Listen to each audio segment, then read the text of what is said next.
Hey, what's going on? You know who it is. You know what it is. It's your boy Town Biz. So, if you wanted an example why people are outraged about what happened with, Ryan Hinton, and then which led to his father basically, or allegedly, because right now is allegedly because according to reports, he wasn't the driver, or it's looking like he possibly wasn't the driver. So, this may be a bit of a railroading or what you would call a picnic. But nevertheless, I will talk about that when I get a chance. But I just wanted to show you and I wanted to provide proof. The reason why there is this distrust and there is this disdain for, law enforcement, and why black people don't respect law enforcement, and why we accuse them of basically showing other people more respect and more restraint and more patience than what they will do with us. Now, before anybody comes on here trying to talk that, but what about black on black crime or this and that, where you trying to use a distraction and basically trying to use the boomerang theory where you trying to throw something back. Nah, that's not going to work. And we're not going for that anymore. Stick to the subject. And we're not pertaining to that. We're not going that direction. We're talking about this particular subject right here. No deflection. Because you know why we're putting up the deflection force field. So you're blocked out. You can't, you know what I'm saying? You can't penetrate. You know, real talk. But nevertheless, there was a video that surfaced recently of a man in Redding, California, Caucasian man or Caucasian looking man. All we know is he wasn't black. But nevertheless, he was basically pulled over by the highway patrol. And basically this man pulled out what appears to be a assault rifle. I don't know if it's California issued or whether it's a ghost gun that he built. It looked like it might have been possibly a ghost gun that he built. Which, by the way, those things are illegal in California, and the rifle that he had looked as if it was illegal in California. So he was already looking at a charge regardless. But nevertheless, this man drew down on law enforcement. And without hesitation, the law enforcement officer retreated. He didn't park his car. He didn't try to park his car to the side. He didn't get out the car and basically try to have like what you would call a shootout.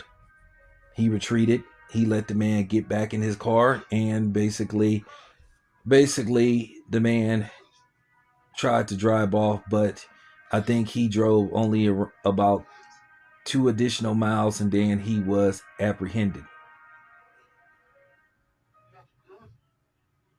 You know, he was apprehended and taken into custody.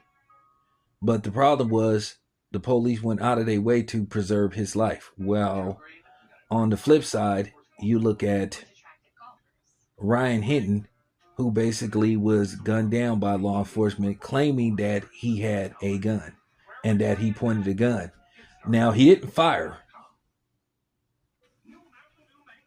but the officer decided that, hey, he felt that his life was in jeopardy, so he basically shot him in the back.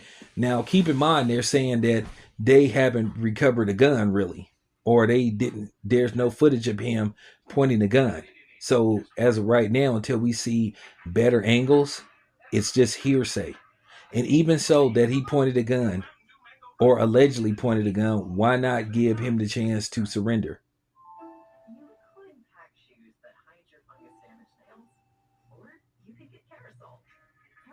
So this is why people are upset. Just like with Tamar Rice, they got out the car and just opened fire on him. Did not give him a chance to basically surrender. And then there's also some footage of some young white kids pointing guns at the law. Now they went out of their way to make sure they didn't have to open fire on them. They basically just went over there and basically took the weapons from them. Okay, that's cool.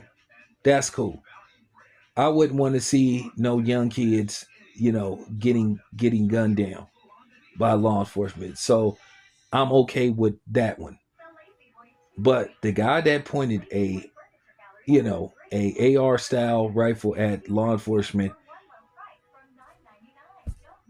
they would have had probable cause. They would have had exigent circumstances to do whatever they wanted to do, but yet they took him in custody. But yet they didn't give, you know what I'm saying? They didn't give Ryan Hinton a chance to surrender.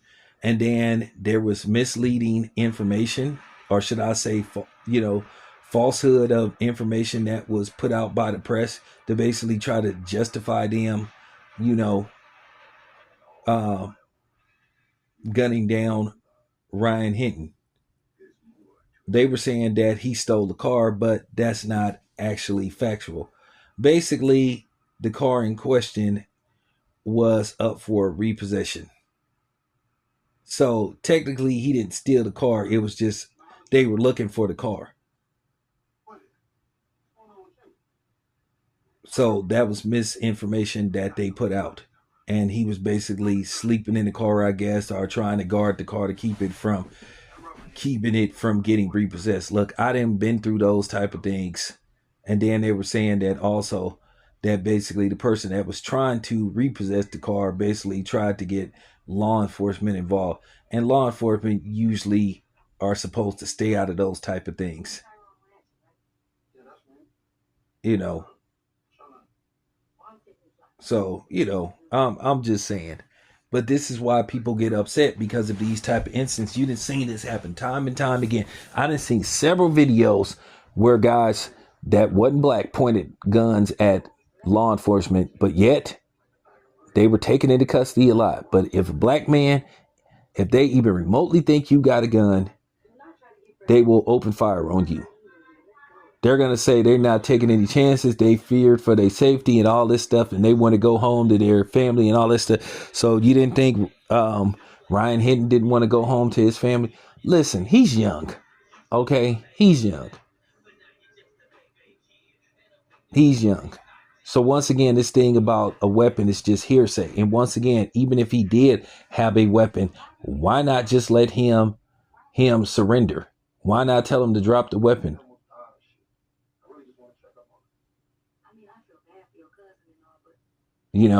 But I know it's a judgment call. It's a judgment call. That's what they love to use when it pertains to these situations. Oh, it's a well, you used the wrong judgment because it looking like he may have not even had a gun, or he wasn't the person that actually had a gun. But still, it just seems like it just seems like shoot first and ask questions with black men. That is just a stigma that they put on black men by saying black men are just extremely dangerous, don't take any chances. But yet you got a white guy and everybody's seen the footage. I mean, pretty much everybody's seen the footage. There even got, I'm gonna be honest with you, you even got white people saying, why is this dude still alive? So I respect the honest white people, not the ones that want to try to, flip the script and try to use deflection tactics or deflection talking points.